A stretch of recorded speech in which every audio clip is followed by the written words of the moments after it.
अस्सलाम वालेकुम and welcome to easy learning.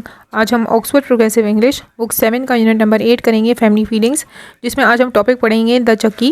Video start करने से पहले आपसे रिक्वेस्ट है कि अगर आपने चैनल को लाइक, शेयर और सब्सक्राइब नहीं किया है तो कर लीजिएगा।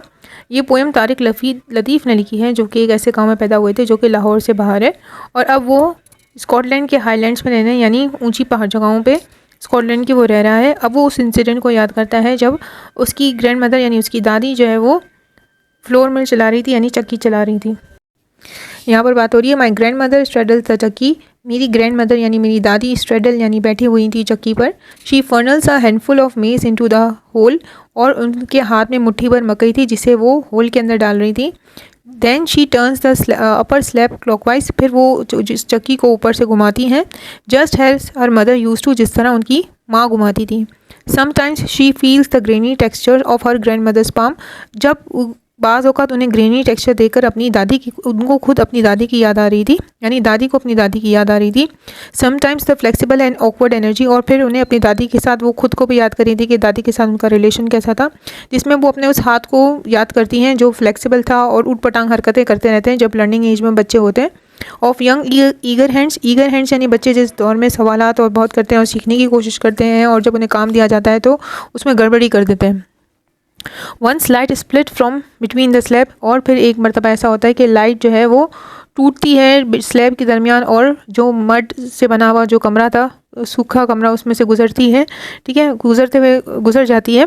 Filled with the spirit of all mothers, और ऐसा लगता है कि जैसे सारी मदर की रूहें वहाँ पर पहुँच गई हों, जो आपस में बातें कर रही हों, उनकी भिनभिनाहट, यानी सारी जो है वो ग्रैंड मदर अपनी सोचों में गुम हो गई थी कि जो कुछ उनके साथ हुआ था, यानी वो अपने पास्ट को याद कर रही थी। फिर वो उसको भी याद करती हैं। सैंग ऑफ लश गार्डन्स, यानी जो गार्डन की में जो पत्ते वगैरह हिलते हैं उनकी आवाज़ें। Wondrous and the rich of undying stream, और बहुत ज़बरदस्त किस्म के और भरे हुए ना ख़त्म होने वाले नदियाँ, उनकी आवाज़ें। And fountains that pour clear honey, यहाँ पे जो लाइन है fountains that pour clear honey, इसमें जो बातें होती हैं उनको याद करते हैं, जो मिठास थी लोगों की बातों में, तो यहाँ पे इसके बारे में बात हो रही है। यहाँ पे fountains that pour clear honey का मतलब क्या है कि लोग जो है वो एक दूसरे से मोहब्बत भरी बातें करते थे, प्यार से बात करते थे, और जो तरीका था पोलाइटनेस से बात करते थे बच्चों के साथ, यहाँ पर ये बात हो रही है।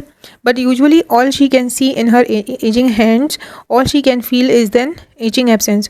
अब जो है वो अपने हाथों की तरफ देखती हैं तो वो क्या होता है, अपने बूढ़े हाथों को देखती हैं तो उन्हें ऐसा महसूस होता है कि उनसे क्या क्या छूट गया है। पहले तो वो देख रही थी कि वो कैसी ज़िंदगी गुजार रही थी और उनके पास कितनी मिठास थी, अपने अच्छे पॉजिटिव एस्पेक्ट्स की लाइफ को देखती हैं, और जब उनके बूढ़े हाथ पे गौर करती हैं कि मेरे हाथ तो बूढ़े हो गए, तो उसमें वो देखती हैं कि कौन सी चीज़ें इनके पास से चली गई हैं। My mother has a Philips grinder and my sister knows how to change the fuse. अब मेरी माँ के पास फ़िलिप्स कंपनी का ग्राइंडर है और मेरी सिस्टर को मालूम है कि इसको किस तरह से चलाना है या तब्दील करना है। एंड व्हेन दे मेक मेज़ रोटी, जब वो बना लेती हैं मेज़ की रोटी, मकई से बनी हुई रोटी, we always have it with spinach and lots of butter, तो हम उसको पालक के साथ और बहुत ज़्यादा बटर के साथ खाते हैं।